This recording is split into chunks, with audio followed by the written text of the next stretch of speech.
ناظرین آداب، hot cake studio میں آپ کا خیر مقدم ہے۔ آپ دیکھ رہے ہیں اپنا پسندیدہ پروگرام چلو بات کر کے دیکھتے ہیں۔ میں ہوں حقانی القاسمی اور میرے ساتھ بہت خاص مہمان ہے جناب بدنام نظر صاحب، معاصر اردو شاعری کا نہایت معتبر نام، جن کے 3 شعری مجموعے شائع ہو چکے ہیں۔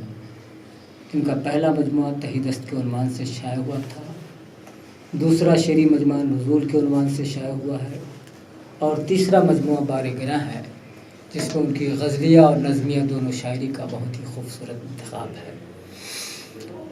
بدنام نظر صاحب کی زندگی کلکتہ میں گزری ہے اور وہاں کے مشاہیر اردو سے ان کے بڑے اچھے مراسم بھی رہے ہیں۔ اس وقت وہاں شاعری کی جو ایک نسل تھی، ایک بہت ہی خوبصورت نسل، ان سے ان کا بہت ہی گہرا رشتہ رہا ہے۔ تو کلکتہ کی ادبی اور تخلیقی فضا میں بدنام نظر صاحب کا نام بہت متعارف ہے، بلکہ کلکتہ ہی کیا پورے ہندوستان میں ان کی ایک شہرت ہے، ایک اچھے شاعر کی حیثیت سے۔ بدنام نظر صاحب، آپ کا اسٹوڈیو میں خیر مقدم ہے۔ شکریہ جناب۔ بدنام صاحب، آپ کے تخلیقی محرکات کے حوالے سے گفتگو بعد میں ہوگی۔ سب سے پہلے یہ آپ کے تخلص کے حوالے سے بات کرنی ہے کہ آخر آپ نے یہ تخلص کیوں رکھا؟ شاید آپ کی نظر میں غالب کا ایک شعر رہا ہوگا کہ شاعر تو اچھا ہے پہ بدنام بہت ہے۔ نہیں، ایسا نہیں ہے، بلکہ اس کا تعلق کچھ میری زندگی اور کچھ میرے اپنے احساسات سے یوں کہ آپ کو شاید میرا اصل نام بہت کم لوگوں کو پتا ہوگا، میں آپ کو بتا رہا ہوں حقانی صاحب۔ میرے والدین نے میرا نام عالمگیر نظر رکھا تھا۔ جب میں تھوڑا بڑا ہوا تو مجھے پتا چلا کہ اورنگزیب کا نام عالمگیر تھا۔ تاریخ پڑھتے پڑھتے اورنگزیب کو لوگ رحمۃ اللہ علیہ اور بہت بڑا مسلمان، کٹر مسلمان وغیرہ وغیرہ سمجھتے ہیں، لیکن اورنگزیب کی قدر میرے ہاں وہ نہیں ہو سکی جو عام طور پر مسلمان لیتے ہیں، چونکہ مجھے لگا کہ وہ کیسا بادشاہ تھا، کیسا بیٹا تھا اور کیسا مسلمان تھا جس نے اپنے باپ کو قید کر لیا، جس نے اپنے بھائیوں کا قتل کر دیا، جس نے بھائی کی آنکھیں نکال کر باپ کے سامنے رکھ دیا۔ میرا نام ایسا نہیں ہو سکتا۔ چنانچہ میں نے اپنے نام سے عالمگیر کا لفظ ہٹا دیا، نظر رہنے دیا میں نے۔ تب جو بھی پوچھتا تھا میں اپنا نام نظر بتاتا تھا۔ پھر زندگی میں کچھ ایسے واقعات ہوئے جن کا تعلق میری ذات سے قطعی نہیں رہا، کبھی بھی میرا اس سے دور دور تک واسطہ نہیں رہا، لیکن مجھے اس سے جوڑا گیا، یعنی بدنامیوں کا طوق میری گردن میں بار بار رکھا گیا۔ تو میں نے دیکھا کہ شاید یہی نام میرے لیے مناسب ہے، چنانچہ میں نے اپنا نام بدنام نظر رکھا۔ اور کئی لوگ کہتے ہیں کہ کئی لوگوں کو یہ لگتا ہے کہ صاحب یہ مزاحیہ نام ہے۔ مذاق تو ہے، بہت بڑا مذاق ہے، لیکن میری زندگی کے ساتھ، میری سوچ کے ساتھ، سماج کے ساتھ تو بدنام نظر نام رکھے پھر مجھے فخر ہے، مجھے مذاق نہیں معلوم ہوتا ہے۔ بدنام صاحب، آپ نے جو اورنگزیب عالمگیر کے حوالے سے جن خیالات کا اظہار کیا ہے، ظاہر ہے کہ ان سے اختلاف کیا جا سکتا ہے، چونکہ اورنگزیب عالمگیر کی جو ایک شبیہ ہے، جو امیج بنائی گئی ہے، ایک خاص طور پہ بنائی گئی ہے۔ شاید علامہ شبلی نعمانی نے اسی وجہ سے عالمگیر اورنگزیب کے حوالے سے کتاب لکھی اور اس میں سارے جو الزامات ان کے حوالے سے، جو ان کے امیج کو مسخ کرنے کی کوشش کی گئی ہے، اس کو ختم کیا ہے۔ ظاہر ہے کہ ایک پہلو دکھایا گیا ان کی شخصیت کا، لیکن حقیقت وہ نہیں ہے بدنام صاحب جو اورنگزیب عالمگیر کے بارے میں کہا جاتا ہے۔ حقیقت کچھ اور ہے۔ وہ بہت بڑے مسلح تھے اور بہت ہی زیادہ روادار قسم کے آدمی تھے۔ وہ ظاہر سیاسی مجبوریاں ہو سکتی ہیں کسی کے، لیکن اورنگزیب عالمگیر کے بارے میں جو آپ کے ذہن میں جو تصور ان کا، میرے خیال سے ایک خاص ذہنیت کا پیدا کردہ تصور ہے۔ بہرحال یہ گفتگو بہت طویل ہو سکتی ہے، یہ تاریخ کا موضوع ہے اور اس پہ زیادہ گفتگو بھی نہیں کرنی ہے مجھے۔ تو بدنام نظر صاحب، اپنے تخلیقی محرکات کے حوالے سے کچھ آپ ہمیں بتائیں۔ تخلیق محرکات کے بارے میں کیا بتاؤں میں، اصل میں کہ میرے خاندان میں نہ کبھی کوئی شاعر گزرا، نہ کبھی کوئی دوسرا فنکار گزرا. میرے خاندان میں لوگ اہل حدیث ہوئے، اہل قرآن ہوئے، حافظ ہوئے، عالم ہوئے، یہ تمام لوگ ہوئے جو میں نہیں ہو سکا. اور شاعری میں نے شروع کی فیشن کے طور پہ. جی جی جی جی. کوئی ایسا نہیں کہ صاحب میں بڑا وہ تھا کہ صاحب میرے اندر محرکات تھے موجود اور 12 سال میں نے شاعری شروع کیا اور 13 سال میں نے شاعری کیا اور 9 سال میں، ایسا کچھ نہیں. میں نے شاعری فیشن کے طور پر شروع کیا. اب مجھے لگا کہ شاعری سے اسٹیج پر جانے کا کام بڑا آسان ہوتا ہے اور شہرت بہت مل جاتی ہے. چنانچہ میں نے شاعری شروع کی تو آپ کو بتاؤں، میں آپ کو شاید ہنسی بھی آ گئی کہ مجھے نہیں معلوم تھا کہ قافیہ کیا ہوتا ہے، ردیف کیا ہوتا ہے. جی جی جی. مگر چونکہ گانا جانتا تھا میں، وہ گانے پر فٹ کر کے میں اپنے مشاعروں میں چلا جاتا تھا، اس سے چلا جاتا تھا اور لوگ بہت واہ واہ بھی کرتے تھے. تو مجھے بعد میں پتہ چلا کہ میں جو کر رہا تھا وہ شاعری تھی ہی نہیں، تک بندی تھی. تو بندی بھی نہیں کہا جائے اسے، کہیں قافیہ بھی تھا، کہیں نہیں تھا، کہیں ردیف تھا، کہیں نہیں تھا. چنانچہ آج کی جو گانے وانے یا شاعری دیکھتا ہوں میں یا فلموں میں جو آ رہے ہیں جس طرح کی چیزیں، مجھے لگتا ہے یہ میں بہت پہلے کہہ چکا ہوں. تو بے معنی اشعار کہنا، لیکن آواز چونکہ اچھی تھی اس لیے اسٹیج پر خوب واہ واہ ہو جاتی تھی. اور اس وقت بہت اچھا لگتا تھا جب کوئی لڑکی تعریف میں دوبارہ کہتی تھی کہنے کے لیے، تو لگتا تھا کہ میں بہت بڑا شاعر ہوں. اور آپ کو میں بتاؤں کہ جب میں نے باضابطہ پھر پڑھنا شروع کیا، پڑھتے پڑھتے جب شاعری تھوڑی سمجھ میں آنے لگی، اور میری پہلی نظم جو تھی، جس کو میں کہتا ہوں جہاں سے میری شاعری شروع ہوئی، دیوانہ، وہ اس وقت کے بہت ہی ویل سرکولیٹڈ میگزین شمع میں چھپی. جی جی. اور شمع میں میری وہ پہلی آزاد نظم تھی جو چھپی. اور پھر جب شمع میں وہ نظم چھپی تو میں نے اپنے آپ کو سمجھ لیا کہ صاحب مجھ سے بڑا شاعر تو کوئی نہیں. وہ شمع کا پرچہ لے کر کے بغل میں لے کے چلتا رہتا تھا تاکہ کوئی پوچھے کہ بھائی کیا ہے. کسی نے پوچھا تو فوراً شمع نکال کے دلی سے، اور اس نے تمام صفحات الٹ دیے. دلیپ کمار کو پڑھا، نرگس کو پڑھا، راج کپور کو پڑھا، سب کو پڑھا. اور میرا پیج نہیں لگا تو اس قدر غصہ آتا تھا اس آدمی پر کہ میں کیا بتاؤں گا. لیکن تبھی سے میں نے اپنے آپ کو شاعر سمجھنا شروع کیا. پھر دھیرے دھیرے سنجیدگی آتی گئی زندگی کے تجربات و حادثات نے پھر شاعری کا ساتھ دینا شروع کیا. اور پھر مجھے لگا، اور آج میں یہ کہہ سکتا ہوں، آج بالکل یقین کے ساتھ کہہ سکتا ہوں کہ بھلے ہی میری شناخت نہ ہو سکے، لیکن مجھے پورا یقین ہے اپنی شاعری پر کہ میری شناخت ہوگی اور ضرور ہوگی، اور بہت اچھی شناخت ہوگی. چونکہ میری شاعری میری اپنی شاعری ہے، میری شاعری مستعار نہیں ہے کہیں سے. متاثر تو میں ہو سکتا ہوں، یقیناً ہوا ہوگا. عدنان صاحب، ظاہر ہے کہ آپ جس دور سے آپ کا تعلق ہے اس میں ترقی پسندی بھی تھی، جدیدیت بھی تھی، اور آج ماں بعد جدیدت بھی ہے، تو آپ کن تحریکوں سے زیادہ متاثر ہیں؟ دیکھیے، اصل یہ ہے کہ تحریکوں نے مجھے متاثر نہیں کیا، لیکن یہ بھی نہیں کہہ سکتا کہ میں قطعی طور پر اس سے ناواقف رہا یا اس سے کوئی بھی اثر قبول نہیں کیا.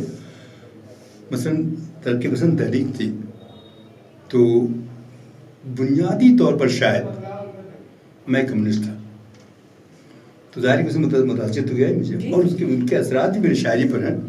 چنانچہ میری ایک نظم شائع ہوئی تھی، پتہ نہیں کون سا میگزین تھا، وہ یاد نہیں ہے. بہرحال وہ تیز چل ساتھی، وہ نظم اپنے وقت کی بہت مشہور نظم ہوئی. جی جی جی. بہت لوگ اس کو گاتے تھے، بلکہ کلکتے میں میکس ہوٹل ہے، جی جی، اس کے اندر ایک سنگر تھی، میری اس نظم کو گاتی تھی، اور اس نظم پہ اس نے بہت پیسے کمائے. بہت اچھا گاتی تھی وہ، شاید میری نظم سے زیادہ اچھا گاتی تھی. تو لیکن پھر دھیرے دھیرے لگا کہ نہیں، یہ سب شاعری نہیں ہے، شاعری تو احساسات کا صحیح ترجمانی کا نام ہے.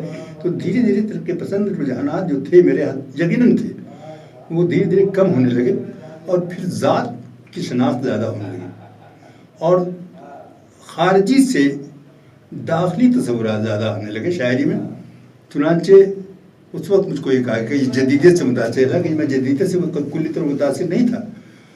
شمس الرحمان فاروقی صاحب سے میری کئی مرتبہ باتیں ہوئی ہیں، تو انہوں نے مجھے بڑا اعزاز بخشا ہے، شبقوں کے کئی شماروں مجھے شائع کیا انہوں نے، اور بہت اچھی باتیں بھی دی تھی ان سے میں نے یہ کہا کہ میں دراصل جدیدیہ نہیں ہوں، لیکن جو احساسات میرے ہیں اگر آپ سے ملتے تو آپ مجھے جدید سے کہیے، مجھے نہیں. چنانچہ میں نے صرف اپنے احساسات کی ترجمانی کی ہے، اب اس کو آپ چاہیں کسی خانے میں رکھ دیں. یہ بھی نہیں کہہ سکتا ہوں کہ زمانے کے اثرات نہیں پڑے مجھ پر، زمانے کے اثرات پڑے، تبدیلیوں کے اثرات پڑے، آج بھی پڑ رہے ہیں. اور آج جو عدنان صاحب، آپ نے جو ترقی پسندی کا ذکر کیا، ایسا لگتا ہے جیسے آپ نے اس کو پروپیگنڈا سمجھا یا نعرہ سمجھا، جبکہ حقیقت یہ نہیں ہے. ترقی پسندی آج کے دور کی بھی ضرورت ہے، کہ وہ ترقی پسندوں نے جو شعور بخشا ہے عوام کو، یقیناً وہ دائمی حیثیت رکھنے والی ہے. اس کی ایک اہمیت ہے آج کے دور کے اندر بھی. آج جب کہ مذہبی فسطائیت بڑھ رہی ہے، شدت پسندی بڑھ رہی ہے، یا پسند طاقت سر اٹھا رہی ہے، تو ایسے ہمیں احساس ہوتا ہے کہ کمیونزم اس وقت کی بڑی اہم ضرورت ہے. اور ترقی پسندوں نے انہی احساسات کو کیا جو عوامی شعور سے تعلق رکھتے ہیں یا عوامی جذبات احساسات سے تعلق رکھتے ہیں. انہوں نے عوامی مسائل کو پیش کیا، طبقاتی مسائل کو پیش کیا، اور جو ایک خلیج ہے، ایک دوری ہے، اس کو دور کرنے کی کوشش کی، ایک مساوات کا پیغام دیا. تو کیا آپ کو نہیں لگتا کہ آج کے معاشرے کو ترقی پسندی کی زیادہ ضرورت ہے؟ دراصل دو چیزیں ہیں حقانی صاحب، ترقی پسندی اور انجمن ترقی پسند مصنفین کی شاعری. جی جی جی. انجمن ترقی پسند مصنفین کی جو شاعری تھی وہ کمیونزم بیس تھی. جی جی. اور ترقی پسندی تو ہم ہر اس شاعری کو کہہ سکتے ہیں جب شاعری آگے بڑھتی ہے. جی جی جی. ترقی پسندی وہاں میں اس کو مانتا ہوں. اور جو بات آپ کہہ رہے ہیں کہ سب عوامی جذبات و شعور کا شاعری میں دخل ہونا چاہیے، تو میں آپ سے یہ بتاؤں کہ میں سمجھتا ہوں ایسا کہ میں یا کوئی بھی شاعر جب شعر کہتا ہے تو اس میں عوامی تاثرات اور عوامی احساسات از خود سما جاتے ہیں، نہ کہ اس کو سمونے کی ضرورت ہے. سمونے کی ضرورت پر اگر شاعری کی جائے گی تو پھر وہ شاعری نہیں ہوگی، کسی کا پروپیگنڈا ہی ہوگی. لیکن اگر آپ سماج سے جڑے ہوئے ہیں، سماج کو بھی سمجھ رہے ہیں آپ، تو سماج کے وہ اثرات آپ پر آتے ہیں اور پھر ان کو آپ ضرور اپنی شاعری میں اس کا اظہار کرتے ہیں. چنانچہ ایسے بہت سے اشعار ملیں گے آپ کو، فیض کے ہاں ملیں گے، ساحر کے ہاں ملیں گے، اور ایون سردار جعفری کے ہاں ملیں گے، پرویز شاہدی کے ہاں ملیں گے، تمام لوگوں کے ہاں ملیں گے جو شاعری ترقی پسند مصنفین سے الگ ترقی پسندی کی شاعری ہے. جی جی جی. وہ تو یہ سمجھیے کہ جتنے بھی شعراء ہیں ظاہر ہے کہ ترقی پسندی کے اثرات یا نصب تو ہوں گے، وہ سب کے ہاں ملیں گے. ظاہر کہ جو بنیادی مسائل ہے ترقی پسندوں کے وہ بالکل سب کے مشترکہ مسائل ہیں، اس میں کسی کی تفصیل نہیں ہو سکتی. صحیح بات. تو میں یہ سمجھتا ہوں کہ آپ نے جو جدیدیت کا حوالہ دیا کہ آپ کی شاعری پر جدیدیت کا بھی تھوڑا بہت اثر ہے، تو جدیدیت تو صرف تنہائی کی بات کرتی ہے، داخلیت کی بات کرتی ہے، مرگ کی بات کرتی ہے، موت کی بات کرتی ہے. تو اس طرح کے احساسات سے تو آدمی اور مر جاتا ہے، زندگی نہیں آتی ہے. تو آپ نے کیسے جدیدیت سے اپنا رشتہ؟ نہیں اصل وہ بھی میں نے عرض کہنا آپ سے کہ آدمی کے احساسات کئی طرح سے گزرتے ہیں. زندگی بہت بڑی ہے اور زندگی میں کئی طرح کے محسوسات ہوتے ہیں. اس میں تنہائی کا بھی احساس ہوتا ہے، اور جب تنہائی کا احساس ہوتا ہے تو اس میں انسان کے نگیٹو ایٹیچیوڈ، جی جی جی نگیٹو اثرات زیادہ نمایاں ہوتے ہیں. اور اپنے غالباً واٹسورتھ نے کہا کہ our sweetest songs are those that tell our saddest thought. تو یہ سیڈسٹ تھاٹ آتے ہیں وہ کہاں سے آتے ہیں؟ وہ وہیں سے آتے ہیں جہاں سے آپ جدیدیت کا نام دیتے ہیں. لیکن جدیدیت کو خاص طور پہ، جیسے میں نے کہا ترقی پسندی کو خاص طور پہ اپنے اوپر حاوی کر کے پھر شعر کہنا تو شاعری نہیں ہوگی. اسی صورت سے جدیدیت کا جو کرو ہے، گھٹن ہے، تنہائی ہے، آپ کے پاس ہو کے نہ ہو، آپ اپنے اوپر تاریخ کرنے اور پھر کریں تو وہ شاعری نہیں. جدیدیت کے بارے میں کہا جاتا ہے کہ یہ مریضانہ داخلیت کی شاعری ہے. تو اس طرح کی مریضانہ داخلیت تو نہیں ہونی چاہیے. شاعری آدمی کو مرتعش کرتی ہے اور لوگوں کو مسترب کرتی ہے، نئے احساسات سے ہمکنار کرتی ہے، لیکن وہ مریض بنا دیتا ہے. ایسی شاعری سے کیا فائدہ؟ نہیں ہے، مریض بنا نہیں دیتا ہے. دراصل یہ آپ کی سوچ کا فکر، جیسے آپ کسی عورت کو سڑک پر ننگا دیکھتے ہیں. جی جی جی. تو ایک آدمی وہ ہے جو اس کو ننگا دیکھ کر اس کے جنسی جذبات، جنسی حوث برنگتا ہو جاتے ہیں. دوسرا آدمی وہ ہے جو دیکھتا کہ بیچاری عورت ننگی تو کیسے ڈھکے. جی جی جی. دونوں ہی دیکھ رہے ہیں اسی کو. زاویہ نظر کا فرق. زاویہ نظر کا فرق ہے. جی جی جی. تو زاویہ نظر کا فرق ہے. بانی کی شاعری، جی، زیب غوری کی شاعری، آپ کیا کہہ سکتے ہیں کہ یہ سب صرف ان کے اثرات ہیں؟ نہیں، وہ پورے سماج کا آئینہ دار ہے. ابھی موجودہ دور میں بھی میرا خیال ہے کہ خورشید اکبر اس طرح کی شاعری کر رہے ہیں. جی، بہت اچھی شاعری کر رہے ہیں. خورشید اکبر کر رہے ہیں جو سمجھنے تھوڑا سا دقت ضرور ہو رہی ہے لوگوں کو، لیکن وہ جو شاعری کر رہے ہیں نا خورشید اکبر، وہ دراصل ان کے یہاں انر ارج ہے، وہ انر ارج ہے، جی جی جی بالکل وہ بالکل لادہ بنی کے اوپر. دادا بن رہی بالکل بالکل صحیح کر رہے ہیں. تو میں ایسے عالم خورشید کا بھی نام لے سکتے ہیں. جی عالم خورشید کا بھی نام ایک اچھا نام، جی بالکل ہاں جنوین نام ہے، عالم اچھی خورشید. شاعری کر رہے ہیں. تو یہ بدنام صاحب آپ کی زندگی تو کلکتے میں زیادہ گزری ہے، تو ظاہر ہے کہ وہاں کے ادیبوں سے آپ کے بڑے اچھے مراسم رہے. ہاں تو بڑے کس اچھے ادیب مراسم سے رہے. زیادہ آپ متاثر رہے؟ اور بہت اچھا ماحول رہا وہاں. وہاں ہمارے زمانے میں سالک لکھنوی صاحب تھے، جی جی جی. ابراہیم ہوش صاحب تھے، مستر حیدری صاحب تھے، ظفر اگانوی تھے، اور سب سے قریب یا جس کو ہم کہیں کہ غالباً میرے جسم جا کا حصہ بن گیا تھا، وکیل اختر، عین رشید، شمس الزماں، شیام نگم. یہ تمام لوگ تھے اس زمانے میں، اور تمام کے تمام لوگ پڑھنے لکھنے والے لوگ تھے، تمام کے تمام لوگ چیزوں کو اپنے طور پر سمجھنے والے لوگ تھے. اور پھر ہم لوگ 2-4 آدمی، تو ڈائمنڈ ہوٹل وہاں ایک ہوا کرتا تھا، وہاں پر تو 2-4 آدمیوں کا ہم لوگ کا مستقل بیٹھکا تھا، جس میں وکیل اختر، ظفر اگانوی اور مستر حیدری صاحب، ایک بزرگ شاعر تھے، جب لوگ سے بڑے تھے اس وقت، وہ تھے. تو مستر حیدری صاحب کلاسیکل شاعر تھے، لیکن کلاسیکیت میں بھی ان کے ہاں جو ترقی پسند اور جدید رجحانات کا جو رچاؤ تھا، جی جی اتنا خوبصورت تھا کہ آپ ان کی شاعری کو بہت بڑی شاعری ماننے اوپر مجبور ہو جاتے. لیکن سب کے ساتھ موقع نہیں ملتا، ان کے ساتھ ایسا نہیں ہو سکا. چنانچہ تو یہ چاروں کا ہم لوگ کا بیٹھکا ہوتا تھا وہاں پر، اور ہم لوگ پھر وہاں سے اٹھ کے جاتے تھے. ایک تذکیر انصاری صاحب ہوا کرتے تھے، کچھ ہی کہانیاں ان کی آئیں، لیکن اچھی کہانیاں آئیں، تو ان کے یہاں بیٹھتے تھے. پھر ہم لوگ اپنے شعروں کو سناتے تھے یا اپنے افسانے سناتے تھے، اب پھر ان پہ تینوں چاروں ہم لوگ بحث کرتے تھے، اچھا ہے برا ہے. کئی بار ایسا بھی ہوا ہے کہ پوری نظم میں نے پھاڑ دی، کئی بار تفسیر انصاری نے پورا افسانہ پھاڑ دیا اپنا، نہیں بکواسی. تو یہ اس طرح کے ہم لوگ گویا مطلب بہت ہی سخت قسم کی بحث کرتے تھے آپس میں، لیکن کوئی رنجش نہیں ہوتی تھی آپس میں. اچھا بدنام صاحب، اس زمانے کا جو ادبی منظرنامہ رہا ہوگا، آج کے منظرنامے سے اس کا آپ کیسے بہت فرق ہو گیا ہے، بہت فرق ہو گیا ہے. بہت فرق یہ یوں ہو گیا ہے کہ اس وقت وہاں 2-3 ادارے تھے. جی جی جی.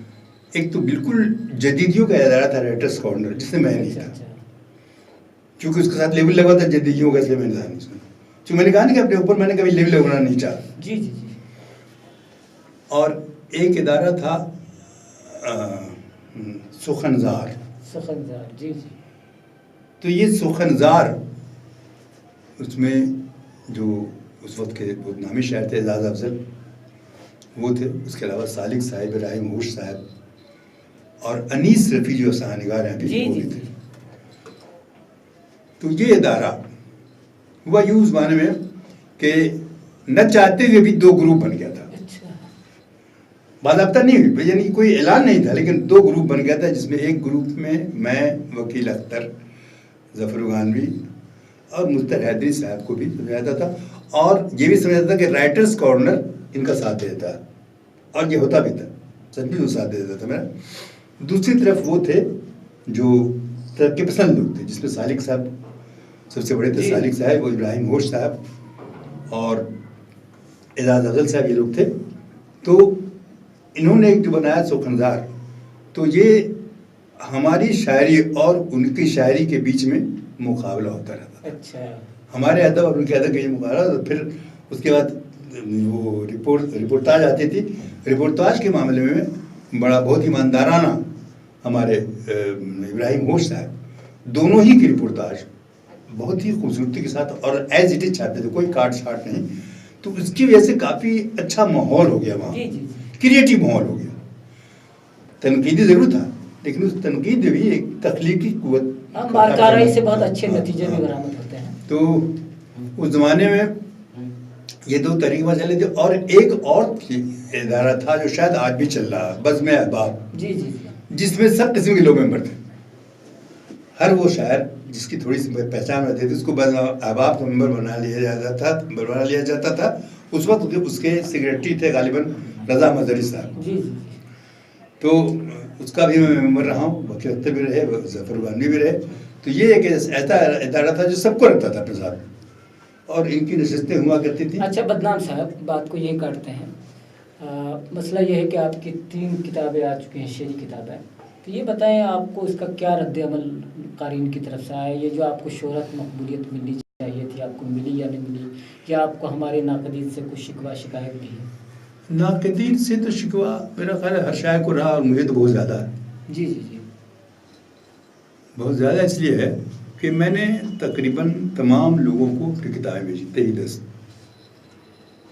اس میں 2-1 کو چھوڑ کر کے کسی نے کوئی رد عمل ظاہر نہیں کیا اپنا. جیسے بلراج کومل نے بہت لمبا مضمون لکھا تھا، محمود ہاشمی نے لکھا تھا، وارث سلوی نے لکھا تھا،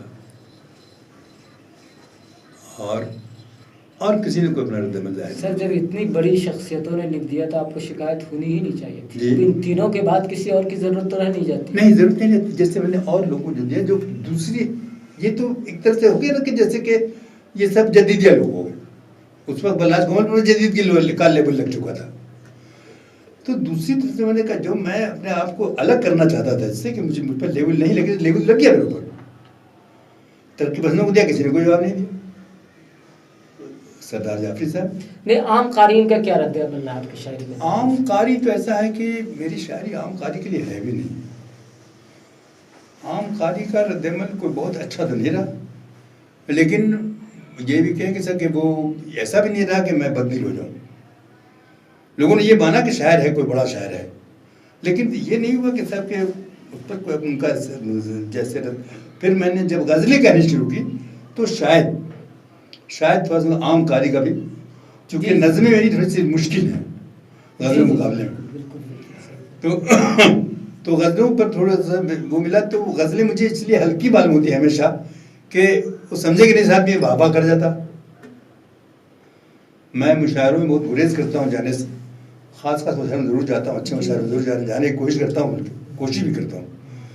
لیکن عام مشاعرے میں اس لیے نہیں جاتا ہوں کہ وہاں خراب شعر سننا پڑتا ہے، خراب شعر کہنا بھی پڑتا ہے، خراب شعر سن کے واہ کرنا پڑتا ہے، اور اپنے خراب شعر پر واہ کروانا پڑتا ہے کئی ایکشن سے. بدنام نظر صاحب، آپ کا بہت بہت شکریہ. اور آپ نے ظاہر کہ اپنی خاص روش قائم رکھی ہے اور عام مشاعروں سے آپ نے گریز کیا ہی آپ کی بہت بڑی خوبی ہے. ظاہر ہے کہ آپ کے شعر بہت ہی عمدہ ہوتے ہیں اور خواص کے لیے ہوتے ہیں، اس لیے اس کے اندر اس معیار کو، یعنی اس جمالیاتی معیار کو قائم رکھنے کی آپ ہمیشہ کوشش کرتے ہیں. اور مجھے یہ امید ہے یقیناً ناقدین کی توجہ آپ پہ ہوگی، اور اچھے خاص طور پہ آج کی نئی نسل کے ناقدین بھی آپ کے شعری مجموعوں کی طرف متوجہ ہوں گے. انہی احساسات اور انہی جذبات کے ساتھ آپ کا شکریہ بدنام نظر صاحب کہ آپ ہمارے اسٹوڈیو میں آئے. اور میں ناظرین سے بھی اپیل کروں گا کہ وہ ہمارے چینل کو سبسکرائب کریں، شیئر کریں، اور جو باتیں آپ کو اچھی لگیں اس کے بارے میں اپنی رائے بھی دیں. شکریہ. خدا حافظ.